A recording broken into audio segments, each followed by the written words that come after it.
Welcome to Charleston Uncorked, where the low country comes alive.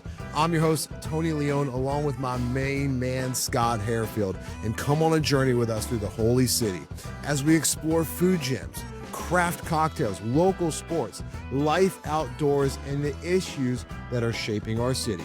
We are pouring it all out, all low country, no filter.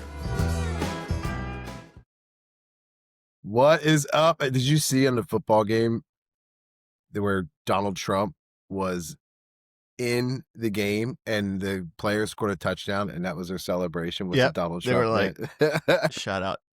Anyways, Shout out DT. I know. So that's how we started. So what's up, everybody? Welcome back to Charleston Uncorked. It has been a hot minute. We've got a lot of things to talk about. We've been on the run. We've been having fun. We're going to keep you up to date on some of the things that we're seeing that excite us. But as always, what is up to my co-host, my best friend, best man at my wedding, Mr. Scott Harefield? How you doing, brother? I'm doing great, bro. How are you? I'm good, man. I like the hat. Thank you. I like that. I picked this up in Kentucky. Willett. I think shameless request for a sponsorship right out of the gate. Right out of the gate. Hey, Cool. Willett. Hey, Give us Willett. a shout. There you go. Speaking of which, what's in the glass? Oh, perfect What's in timing. the glass? What's in the glass? What's in the glass? So today I am sipping on another Westbrook product. I needed to start drinking other stuff. It's a little early for the cocktails today, but it's like drinking some fruit juice. It's called the Maximum Florida, and it's an Imperial Berliner Weiss with dragon fruit, passion fruit, mango, pineapple, pink guava, key lime, tangerine, toasted coconuts, marshmallows, and milk sugar. This sounds like... That's a mouthful, dude. That's a mouthful. This sounds like that cheat code of drinking during the early hours. I was thinking about you when I was picking out what to drink for today. I was like, his is a pumpkin beer. Mine's like a fruity one. It's just like, I miss my fruit juice for the morning, and is just totally crushable and delicious. So shout out again, Westbrook. What's in your glass, buddy? By the way, for the record, everyone, it's Friday. So first of all, in Charleston, let's be real, drinking is an Olympic sport. With that said, I still got a meeting after this. So this has been my wonderful cheat code to take a couple days off. This is Little Saints. You might have been targeted by Little Saints if you're sober curious at all. I'm more like slow down curious is what I would call myself. But I wouldn't say it tastes like an old fashioned. So don't get this thinking it tastes like an old fashioned, but it does taste like a curated beverage. It does taste like something that would be made for the enjoyment of a drink and a spirit. A little bit of orange hint to it, but it's got mushrooms in it. Let's see if I can see what kind of mushrooms it has in there. Probably like lion's mane and stuff, right? Reishi mushroom and Damiana. Yep. Yeah, you totally whiffed on that one, Scott. But anyways. Lion's mane is in most of them. I know. So I hear. There's another one I'm getting that does have lion's mane. But here's the other thing it does. Very relaxing. Those mushrooms, like you actually feel just kind of like, all right. So it's not just a tasty beverage that gives you the placebo effect. It does it. Like it just chills you out. So if any of you are sober curious or you need to take a quick break or you're just trying to get on the wagon, this is good. We still have to do the mocktail tour. Yes. So Oasis is traveling right now. Mm-hmm. I think he went back home. I've been following him on Instagram, and he's posting all kinds of cool pictures, dude. So if you're not following Oasis Jadoon, check him out on Instagram. He's got some really cool travel pictures that he's posting this week. And when he gets back, we'll swing in there and take a look at what he's got because, yeah, dude, it's surpassing alcohol now at this point. So it's crazy. They sell more non-alcoholic beverages than they do alcoholic ones now, which is mind-blowing to me. That's crazy. You know, it's it is a testament to the podcast life, right? Because um, Andrew Huberman, and I mean, he came out with this 2 hour podcast of him talking about the effects of alcohol. And he was like, all right, man, can you first of all stop talking and can you get to the benefits? And the benefits were like 10 minutes long.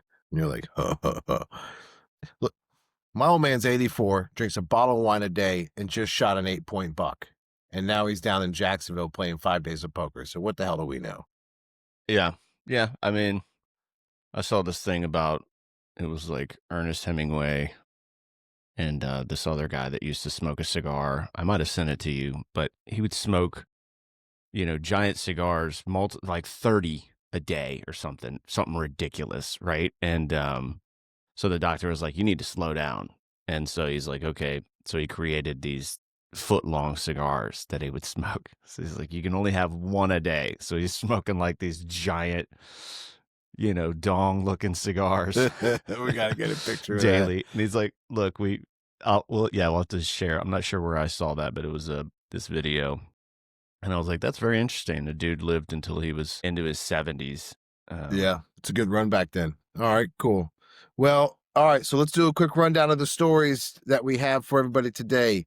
Number one, we got the Citadel opting into the NIL. We're going to be paying for players. We'll see how much you got to pay somebody to get them to transfer to a military college, but that'll be interesting. We're going to go through top 10 places that you may want to be careful of from a restaurant perspective, health scores. And then a little bit of an opposite swing to that, some Michelin shout outs from restaurants here in Charleston. Also, new fly fishing shop opened up in West Ashley. And I've been going down the rabbit hole because I'm very interested in figuring this out. In fact, I actually got a fly rod and started practicing in the yard.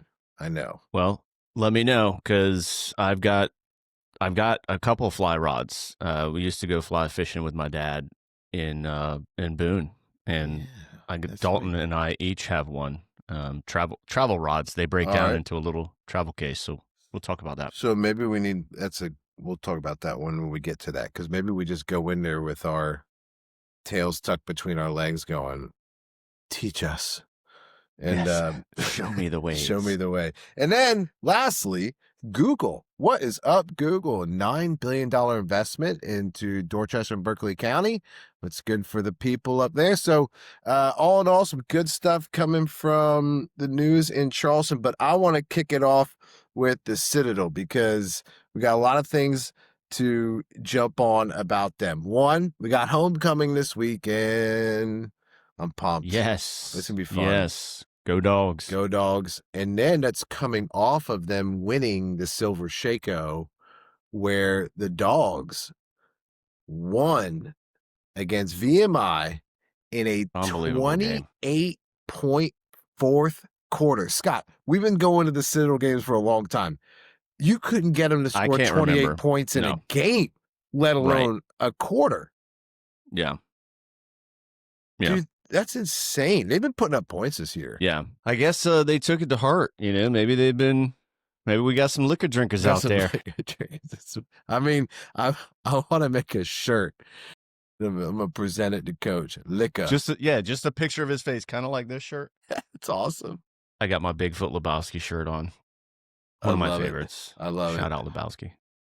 Let's see let's do a little rundown of what their season's been like. Yeah, what's their record? To 24. They got spanked by North Dakota State right out of gate. 38 out the gate. Yep. That's when they got the liquor drinker comment. Then they follow that up with a 40-point ass whooping on Samford, 40-13. And Gardner Webb lost by 10 points there.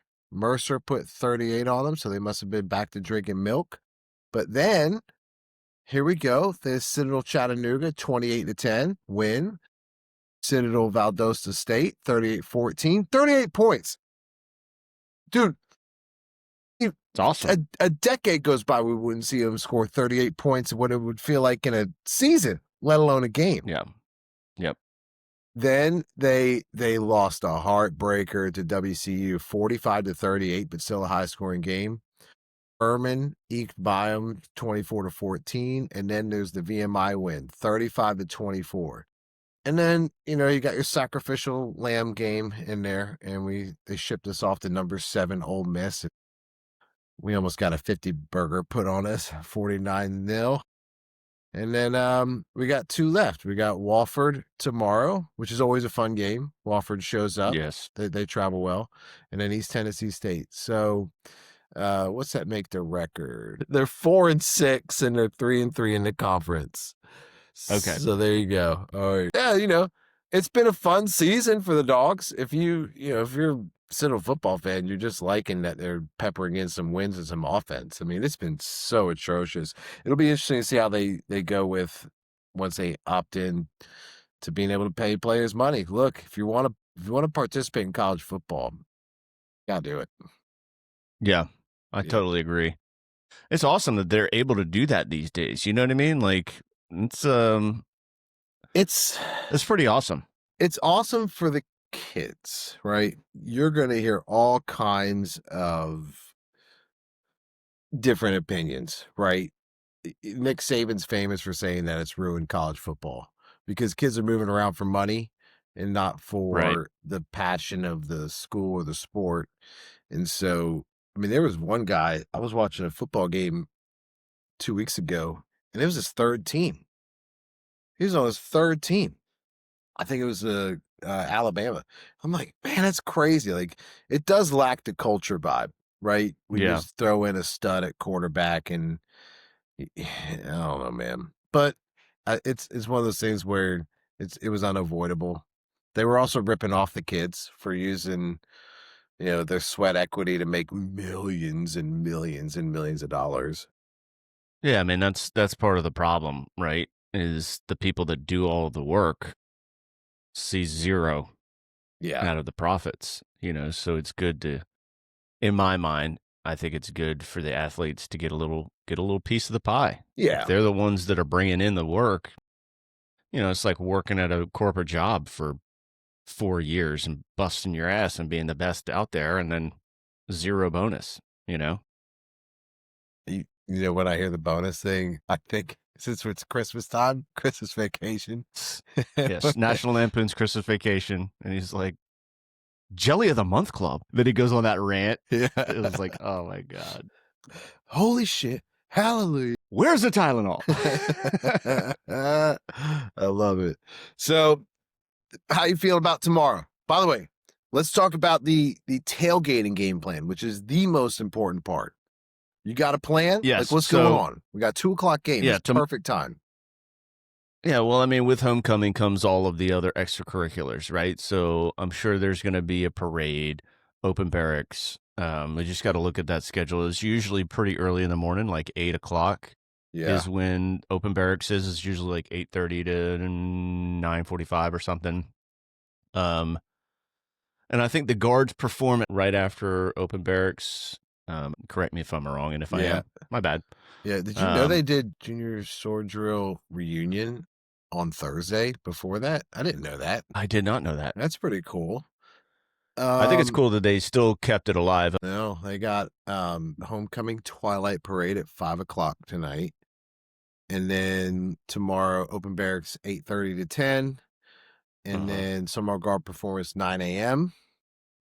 Okay, so they do perform. Interesting. Oh, man. The Citadel Wrestling versus Air Force in Maryland at the Yorktown. Yeah, it's at the Yorktown. When is that? Is that tomorrow? Yeah, that's shitty. That's terrible that they did that. Oh, man. Why would what time? 10 to 3. That's terrible. That's a scheduling mishap. Come on, Citadel. Yeah, let's go.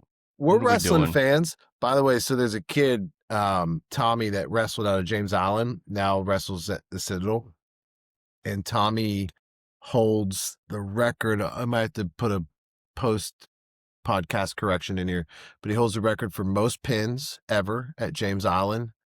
I think he also holds the record for most wins from James Island High School. And if I'm not mistaken, he holds the record for first period wins. And get this shit. In history? Yeah, at James Island High School. Think about that. It's not like it's a small school. And then I was talking to Coach Bolin, who's the head coach over there at Citadel or at James Island High School. Shout out Coach Bolin. He uh he said he talked to Tommy. I was like, "How's he doing out there?" He says it is the hardest thing he's ever done. So you think about you've got a multi-year state champion who holds records at a high school like James Island, goes to the Citadel, which love the Citadel, love y'all, but it ain't like it's Penn State or Iowa either. And he said it's the hardest thing he's ever done. It just goes to show you that the sport is forever humbling, right? Yes. And we Yeah. wrestled, so we had a taste of that. We weren't good enough to continue. Well, our shoulders weren't good enough to continue. That's That's for right. sure. That's right. we probably could have walked on at the Citadel. They probably would have taken anybody back then. Yeah, probably. They're You're good right. now. They're good. They're a good squad. But that's a bummer, man. Like that's a fun thing that we could have done. So fun fact. I don't know if anybody knows this story, but I tell it all the time. So when VMI and the Citadel play, we have a prank war. It's the best way to put it, right? Is that what you would call it? Right. Yeah. Yeah. Like you send your squad to the school and you try and I don't know if they still do that, but Yeah, they do. So Citadel cadets go to VMI and they either steal something or paint something or do something that's fucked up. And I think this year they stole like the mascot's head or something. it's amazing. But they definitely do that. Great Good job. job, I Kenneth. saw it. I was like, yo, that was awesome. Like, That's great. just strolled up like on the quad in the middle of everything and just yoink and took off running. I was like, holy shit, is this real? Like, That's great. is this staged? Is this a VMI guy pretending to be a Citadel cadet? So I don't know. We need to do a little more research into that. But I saw a video I love like it. last week, and I was like, holy crap, that's awesome. I love it. So VMI to me have the all-time theft ever though. They stole the general's sheep one year. Shit. When we were there, I remember they stole the sheep. I remember everybody would like we dress up in BDUs in Yeah. camos, stay up that whole weekend, and they're like, all right, you're charged with protecting the barracks from like VMI we're rats. in war, like And I'm like we're Navy yeah, SEAls or we're some like shit like painted, that. we got like ghillie suits on, crawling around on the parade deck. So stupid. But they Paintball still stole guns our just Jeep. in case. This goes to show you how stupid it is because we do that every year, and they still yoinked our Jeep. Grand Theft Auto. It's awesome. I mean, that's quite the prank. So yeah, it's the only time I That's give quite the VMI a prank. That's shout big out. time. Yeah, that's pretty good. That's a So bummer going back about- to your question, tailgating, it's all about if I can get the family up and motivated and on board to go to open barracks or not. So that's, I've kind of given up on that because almost every year we never make it. Homecoming is a great one to do the open barracks because they have all of the banners and stuff hanging up yeah. in all of the battalions, and that's a cool sight to see the artwork and stuff that the cadets do. But I love just going for the guard performance, and then you could still catch a little bit of the open barracks and then walk around. We've got dinner plans that night, so I'm going to go light. I'm not going to bring all of the stuff that I traditionally would bring, which, food and cocktails and beers and all the stuff. We're going to do a light tailgate this time. I feel kind of cheated based on the birthday gift I gave you. I was really hoping this would be the debut that I see. I'll bring. I'm not saying that I'm not bringing stuff. I'm saying I'm going to bring some light stuff. So instead of bringing, batch cocktails followed by bottles of bourbon, starting off with tequila and mezcal, I might bring just like one bottle. All right, that's fair. Kind of sip on. Fair. You know what I mean? You can test out the gear. So here's what I'm going to do if that's the case, because I like it, because we're having a party here after the game anyways. Have you ever been to Wisconsin Meat and Cheese here on James Island? So big shout out to Wisconsin Meat and Cheese, because this place, like the kind of sandwiches that stick in your mind for days. Like you think about the sandwich you just had. Phenomenal place.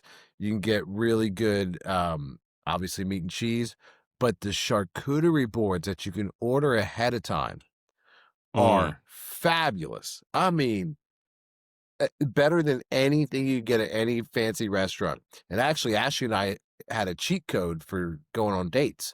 We would go get the charcuterie board, post up on Folly Beach, have a bottle of Ooh. champagne, to put the bikes in the the back of the truck. So we would eat the charcuterie board, have a couple glasses of champagne while we're sitting on the beach, on like fifth block, hop on the bikes, right?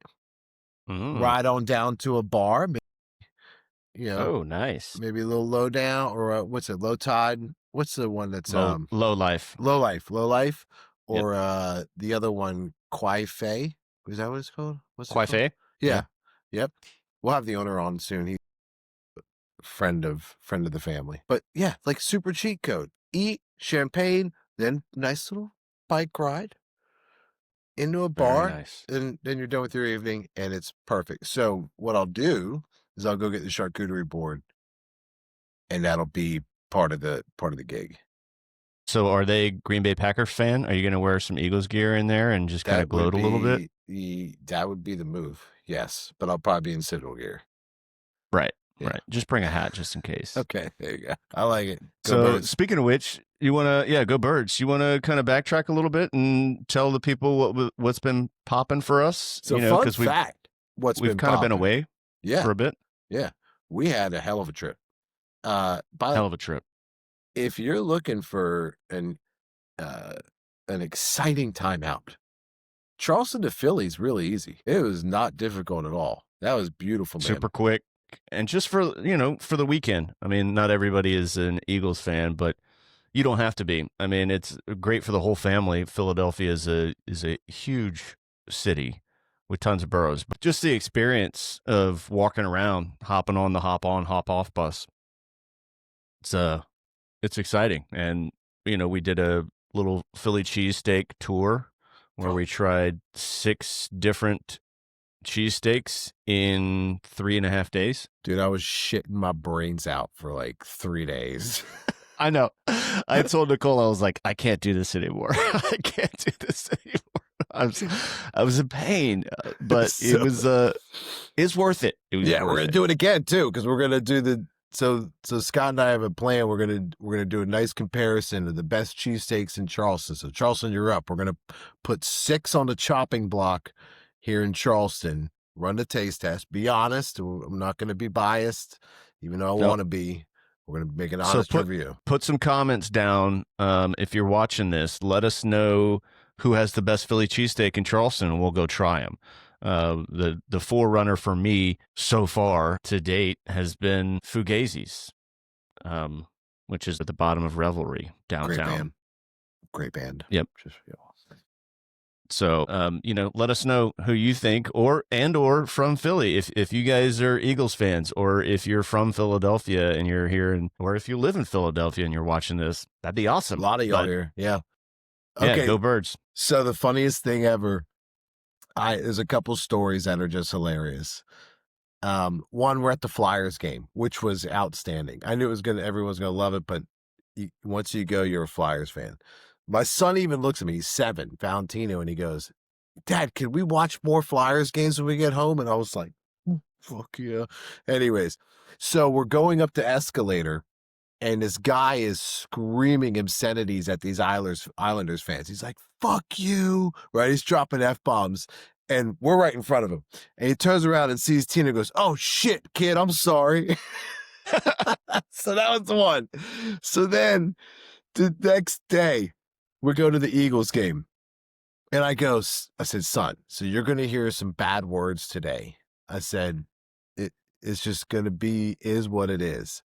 And I said, people don't mean it. It's just part of being at a football game.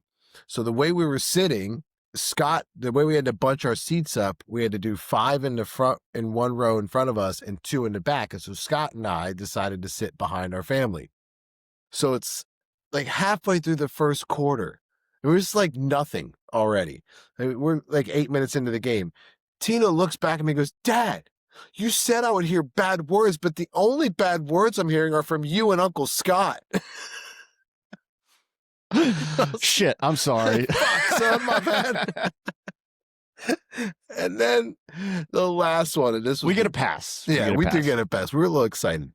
So we're taking the subway back to the city. You know how packed it was, right? Like, and by the way, it's awesome Loaded. because first of all, All after green. thank goodness it's not after a loss because people were super grumpy. But so when you're on a win, it's great. And there's a couple guys smoking some blunts and stuff like that, like because it's legal there. There's a guy in a blue Saquon jersey, right? So like a Giants jersey, and this dude, he's not exactly the most docile looking human being. Like, he a big dude, big beard, smoking a blunt.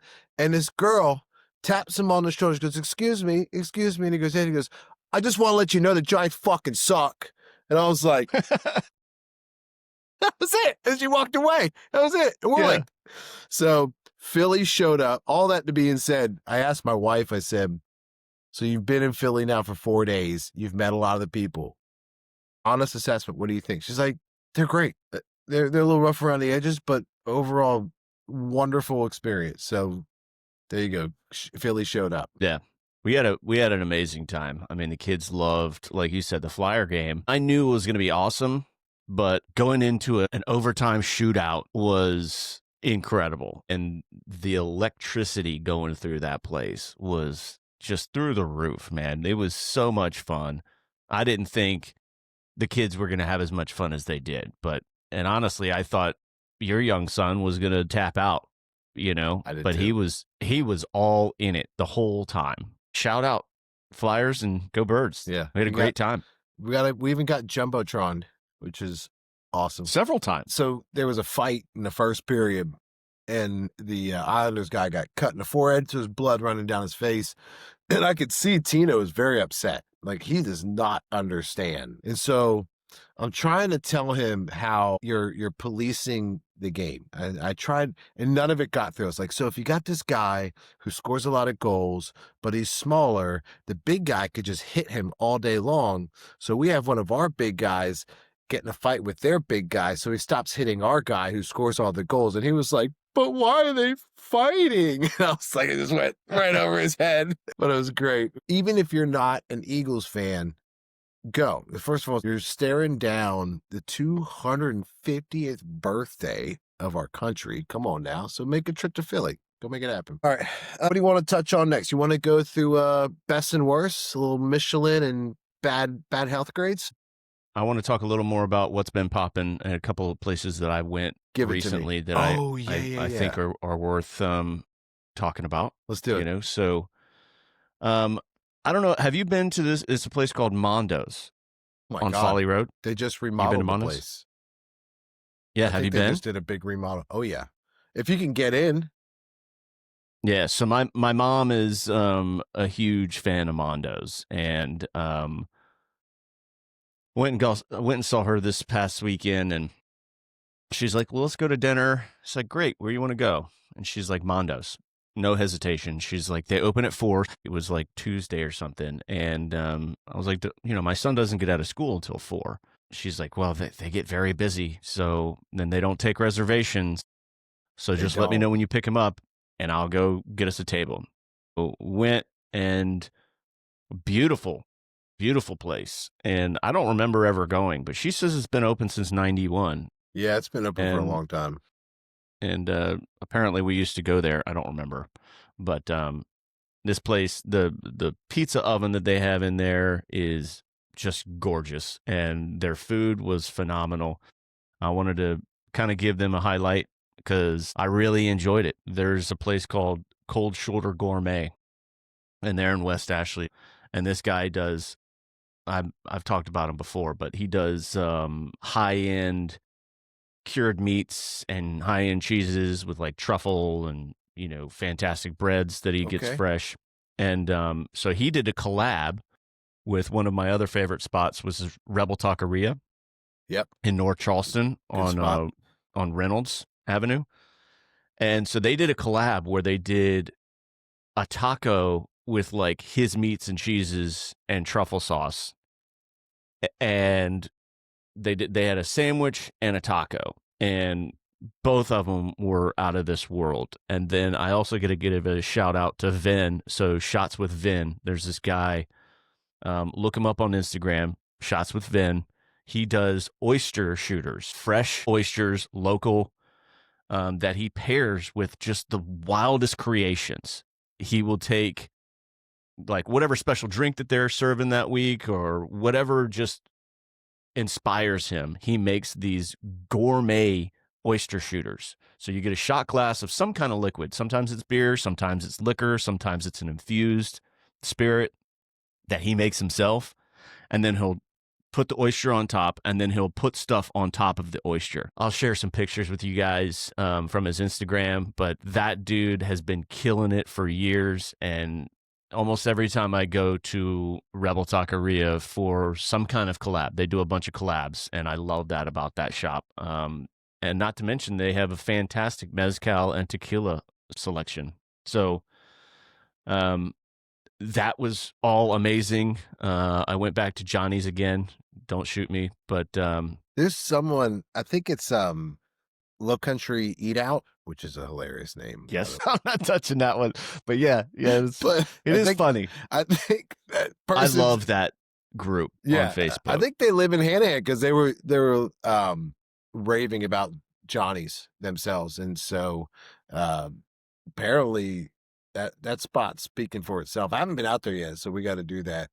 Yeah, You got we to take definitely me in do. there. And on the 5th, we went to lunch with my buddy Austin at Jackrabbit Philly, one of my favorite spots to go to, and always awesome cocktails and food over the top. And then went to Cane Pazzo's, so another Italian spot over by Johnny's Garage in Hanahan. And they've been open for a few months now, and they do an incredible job.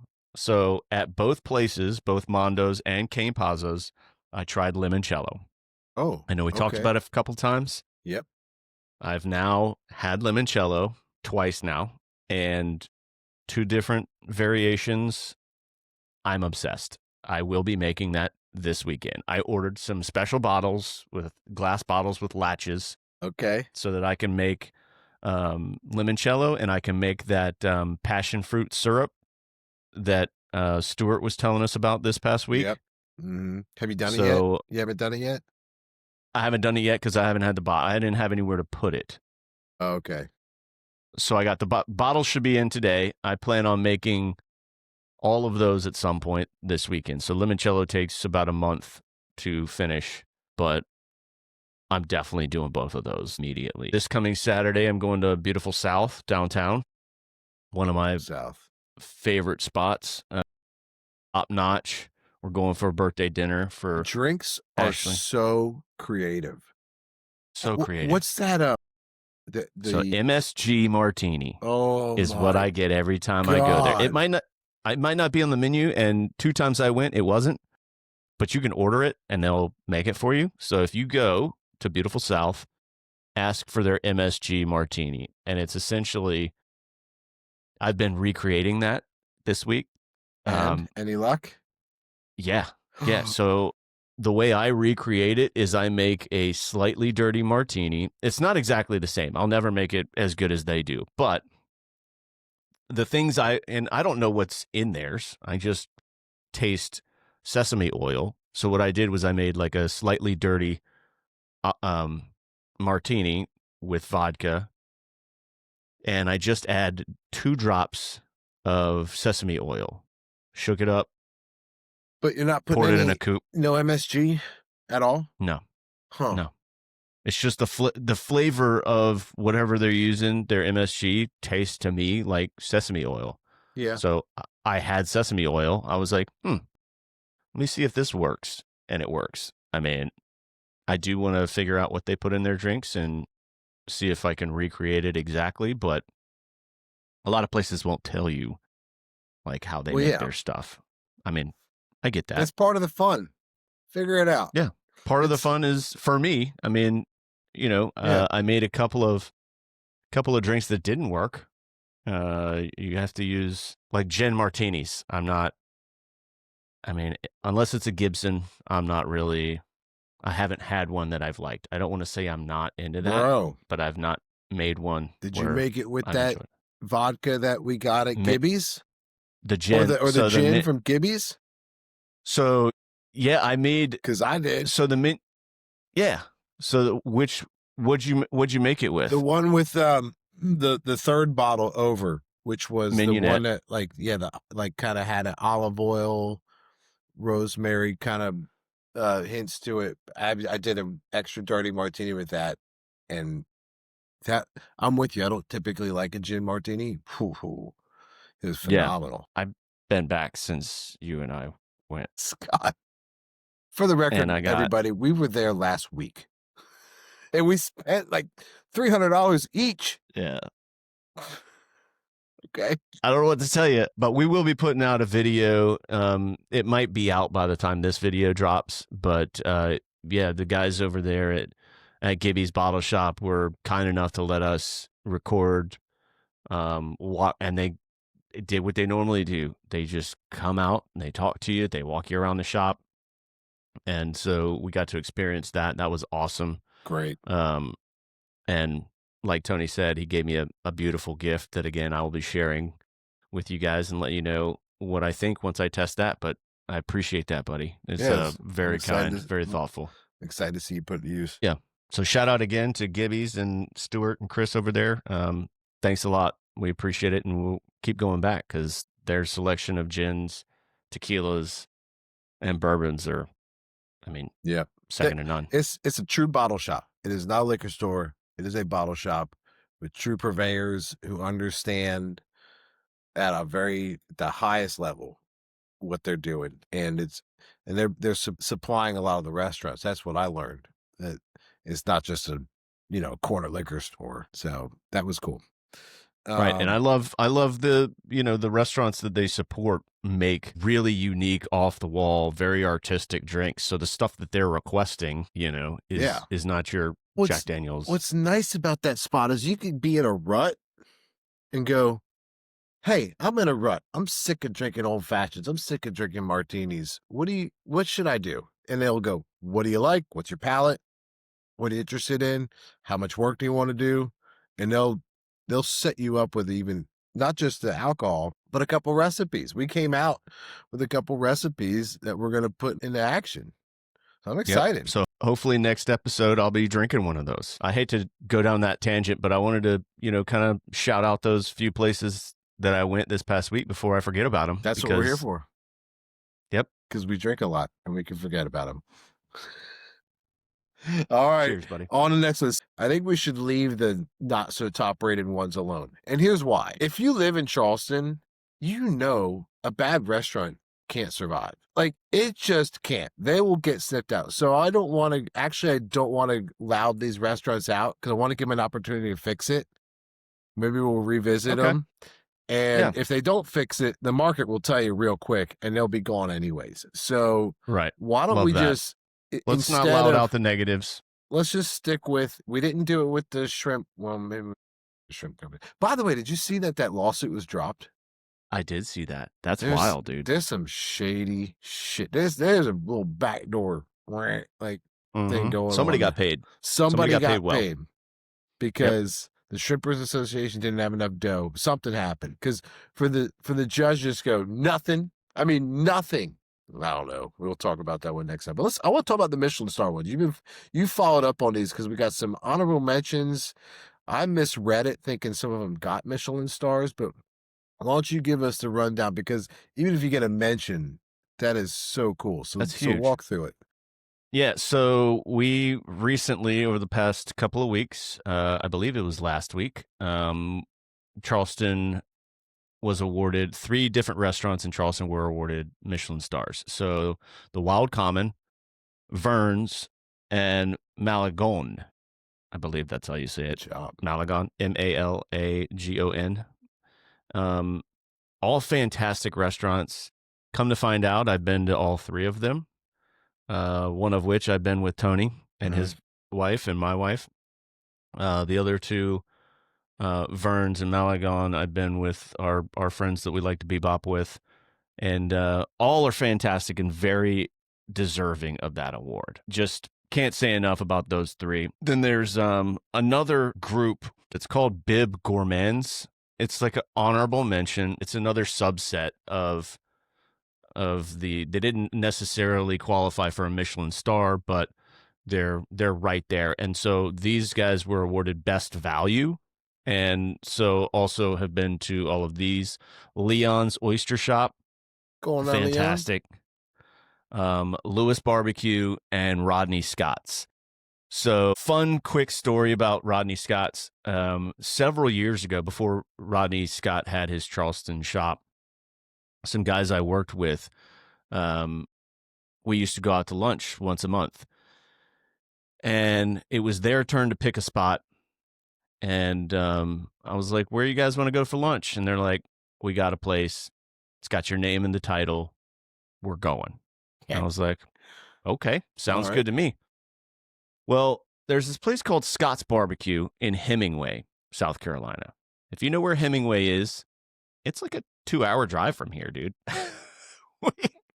I get in the car and I didn't know where we were going because I was in the back seat. These guys are driving. They were like, let's go to lunch. 30 minutes in, I'm like, how far is this restaurant? They're like, just relax. We got it. So I think it was close to like an hour and a half away, if not an hour and a half, 2 hours, something like that. We'll have to look that up, but it's far. It's not your quick lunch, right? So we go, and Hemingway is a tiny nothing of a town. There's very little in Hemingway, and we come up on this very small corner shack, and it says Scott's Barbecue on it. And I was like, this is where we're going? And they're like, trust me, you're going to love it. So I was like, okay, I'll bite. So we go in, and I'm the only white person like anywhere in town, it seems like. They have 2 stand-up refrigerators that have strawberry glass soda, like bottles of strawberry soda. I'd never even seen that before. I was like, very interesting. And then I was like, well, you guys tell me what I need to get. And they're like, they do whole hog barbecue. You just tell me you either want a sandwich or you want a plate. And if you want some fixings, get some fixings. I was like, whatever you guys are getting, get 3 of them. I'm going to get one of these strawberry sodas. So they give you this mound of barbecue and then just 2 plain pieces of thin white slices of bread. And it was phenomenal. It was so good. I ate until I was almost sick. I cleaned my plate. I licked it. I was like, this is incredible food. So we went out and walked around. They didn't really give us a tour, but they let us look around a little bit outside. I've been to Rodney Scott's also several times, and been to an event where he did a private whole hog picking at Rex's mom's birthday a long time ago. That's cool. So shout out to Rex and Cheryl Freiberger for making that happen. I think it was her 75th birthday, something like that. And out at Folly Beach, he came, and I sat there and talked to Rodney for 2 hours. And fascinating story. I'm sure you guys are able to look him up and see. You need to. But basically, he went out on his own. He basically split off from his family and was like, you guys should expand. You should do more, and you need to get into a new building, and you could do so much with this. And so he went out on his own. I mean, pretty sure he got a James Beard Award. I mean, that's how stuff is incredible. So shout out to Rodney Scott. Great job. So just for fun, I wanted to see what goes into getting a Michelin star. So there's 5 criteria. You got quality of ingredients. You have mastery of cooking techniques, personality of the chef. I like that. Harmony of the flavors. The dishes should have balanced and harmonious combination of flavors, and then consistency. The restaurant must maintain the same high standard of cooking across all menu items. So that's really cool. But did you know that history of the Michelin star? You ever dove into that? So I think it started out as like Michelin, the tire company. Yeah. Used to give out these booklets because at the time, nobody had cell phones or nothing. So they gave these guides for people to find restaurants, right? Yeah. And Okay. wear out the I'm just tire. spitting off a memory. But that's exactly it. But it was designed to sell more tires, because if they gave you a map to go to a restaurant, you put more wear on your tires.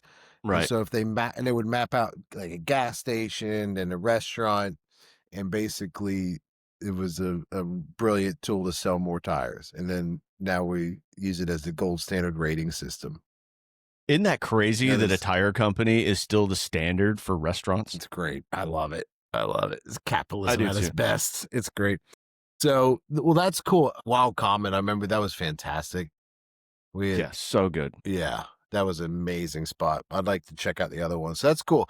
Do we have any more than 1-star restaurants in Charleston? I didn't.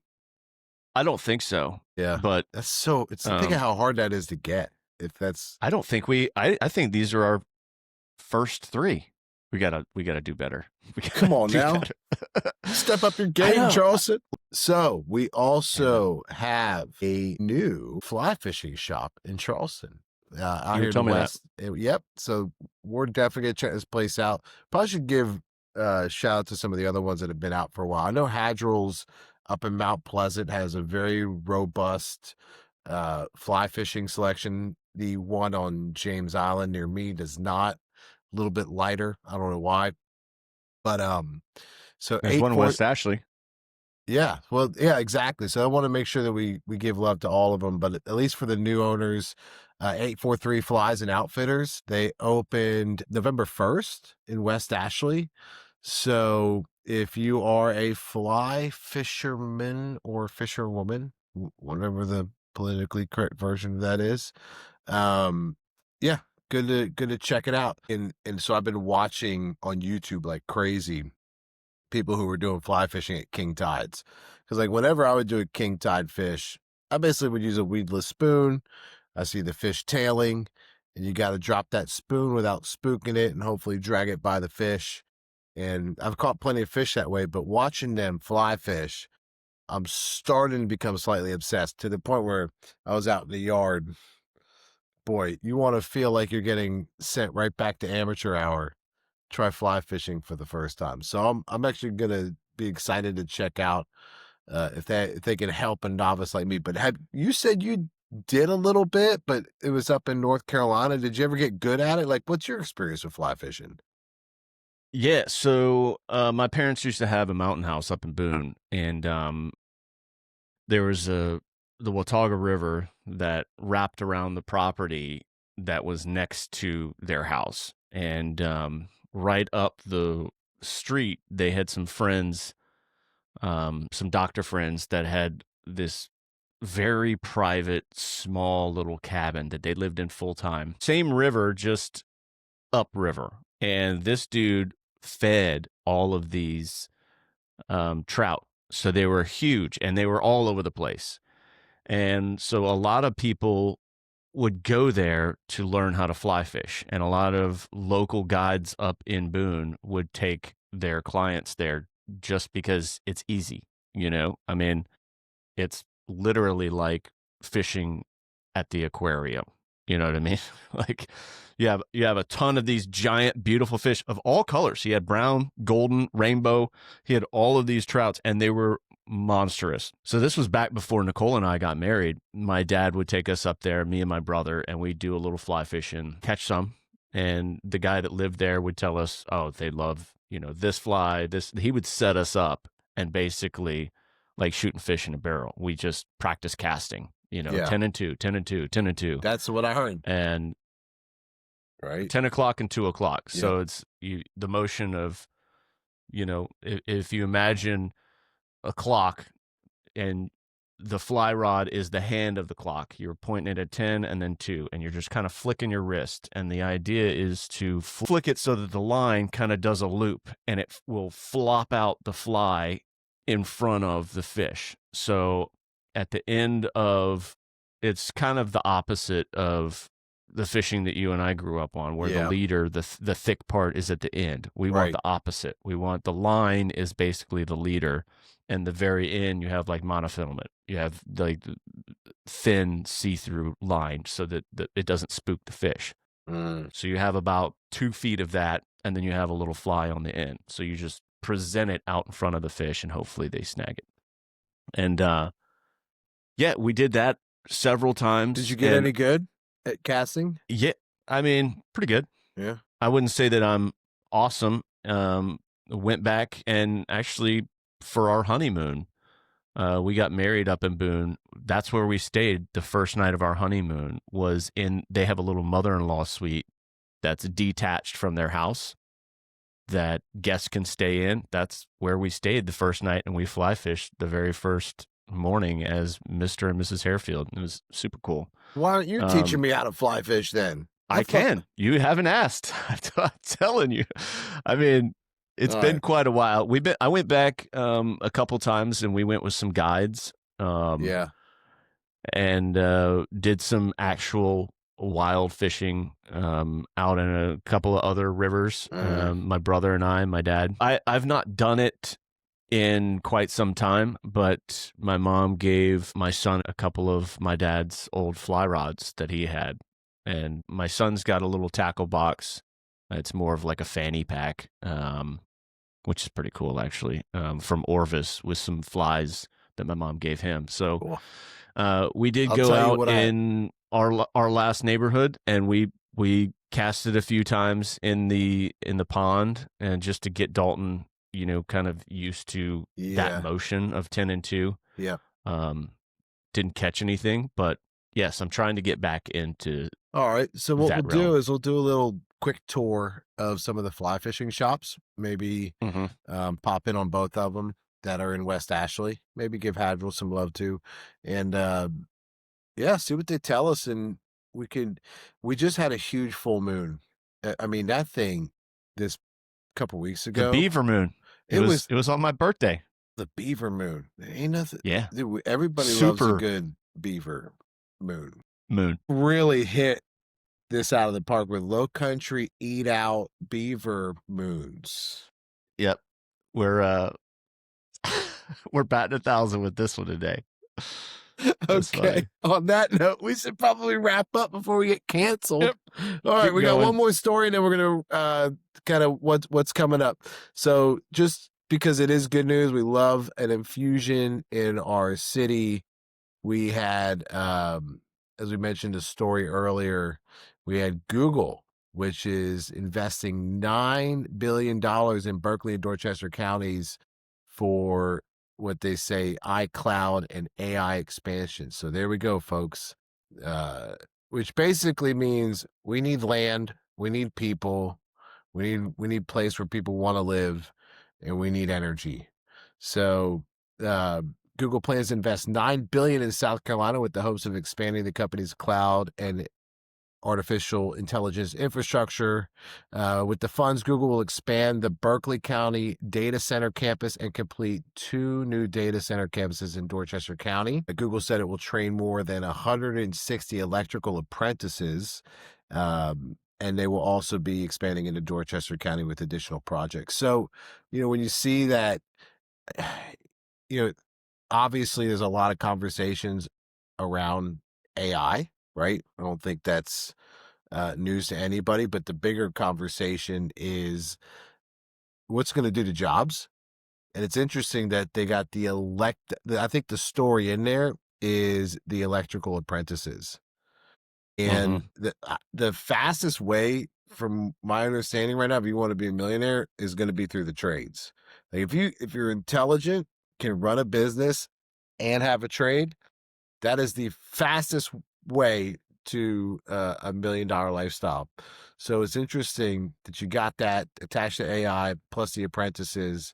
Really fascinating. I'm gonna give my son, and my dad steered me towards the white collar life, but you're gonna see a shift where people go, "Hey, that's not the end all be all." The trade situation might be the way to go, but it's good to see that we got chosen for that kind of expansion. It's important as the ball's tossed in the air and no one's quite sure what's happening with AI, but at least we're getting an infusion here in Charleston. Yeah, love it. Yeah. I mean, anything to boost the economy here in town it's a double-edged sword, right? Mhm. So we're like anything to boost the economy, and then we're like, God, there's so many fucking new people here, and what happened to the old Charleston that we love? You know, Yeah. it's a it's a fine line. I mean, we're never gonna have the Charleston that you and I grew up. The Yeah. James Island's never gonna be the same. Downtown's never gonna be the same. I hope they keep a lot of the historical stuff, kind of locked in, um, while they're building out. You know what I mean? I don't want them on top of each other building shit just to build shit. So um, but I've always been in the tech world. I've always been fascinated with new technology and what's going on. I mean, as soon as AI was made public, I was all about like how can I use this to, catapult to the next level and be more efficient Yeah. across the board. I Yep. mean, not just through work, but personal stuff. I mean, Yeah. I had a full on conversation with Gemini on my phone, driving back somewhere to research what lawnmower and weed eater I should buy when I was moving in my new house because You I should knew be nothing about battery operated lawn equipment. you should It be was using fascinating. Grok and put it in sexy voice. Be like, "Oh, Scott, the lawnmower that you want to push would be like you could turn Grok on to the naughty, like dirtier. It's like you really want to You're on a roll thrust. today, buddy. I'd You want to see my beaver moon? be great. I can't wait to see the clips from today. I love how everyone's shifting. You got Bill Gates who was telling us that the Earth was going to burn up by 2030, going, "Oh yeah, by the way, that whole global warming thing, not as important as supplying power to the AI machine because we're going to need electricity and energy and be a way to cool all these batteries and all that." He's like, so that whole global warming thing that I terrified a generation of children over, yeah, AI's coming. Yeah. So Not to kind of shift gears, but that sparked something in my brain. Did you see the green turtles have now been removed off of the endangered species list? hey, They were on the verge of extinction, and now they have been removed off of the list. That's awesome. that is I guess awesome. it's because we're not eating them anymore. I also saw another thing where, like Is that Charleston, happening? yeah, that was so Charleston. That was like one of the main staples. They even had pins where they would keep the turtles to fatten them up off the shrimp and stuff. Shem Creek. No shit. Look it up. There's What? a history. Yeah, we used to be like one of the big turtle ports Huh. where we would ship off all of these turtles. We're not doing that anymore. So Well, you can't blame us. We're a friend of the turtle, and we put our money that's where our right. mouth is last time. Right? That's right. It's in the That's right. record books. So Charleston Uncorked, friend of the turtle. That's Yep. that's We're gonna not be in our eating turtle around here. No turtle soup around here now. I love it.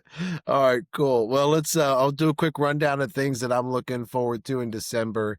And I got to be honest, man, I'm a sucker for Christmas. I really am. So I I like a good Charleston, like a good Christmas special. And so the Charleston Christmas special at the Charleston Music Hall will be running the 12th through 21st. So you got a lot of time to go see that. I'm sure it's amazing. I'm going to go check it out. I'm also sending my beautiful bride and my son, who happens to want to go, to the Nutcracker, December 1st, 2nd, and 3rd, also at the Charleston Music Hall.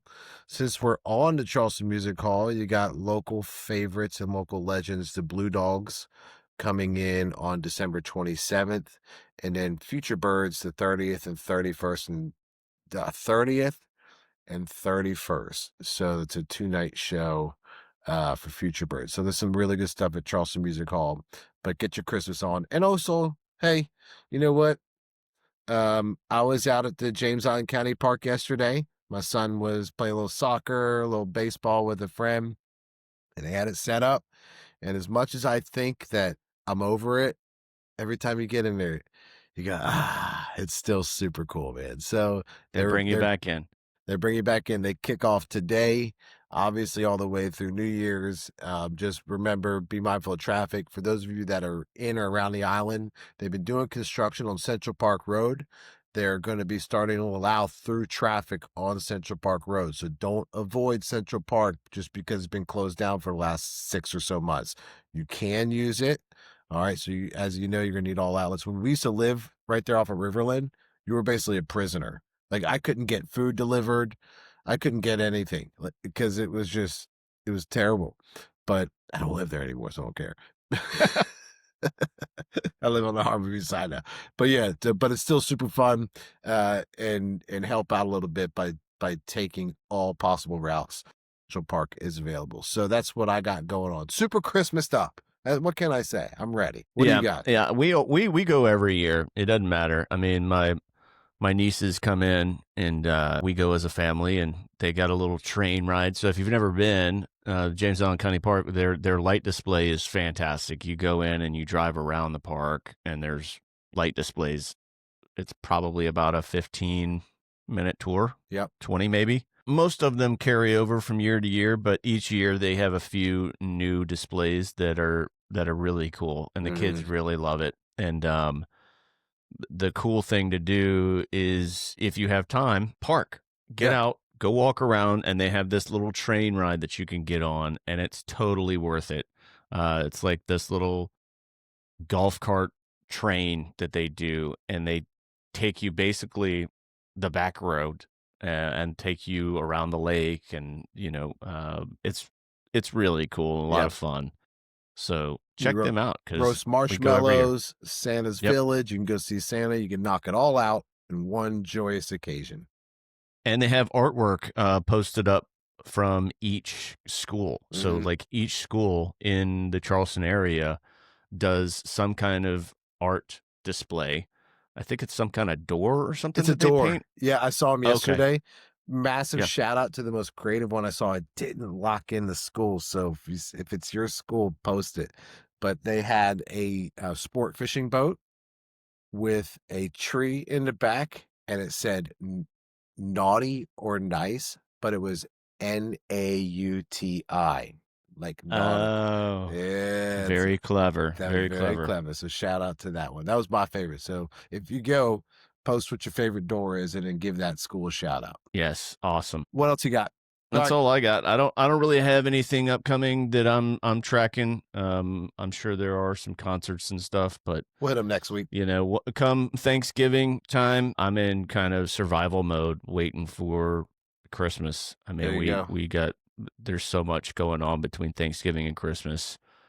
Just the holidays kind of overtake everything. So yep. I'm excited. They have that Wisconsin meat and cheese, folks. If you can get it before Thanksgiving, they have a Thanksgiving sandwich that is to die for. So that's my suggestion as we roll out.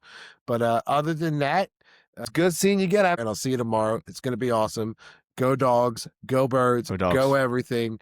As always, Charleston Uncorked, bringing you everything Charleston and beyond. And we'll see you next time. Cheers, fam. Peace.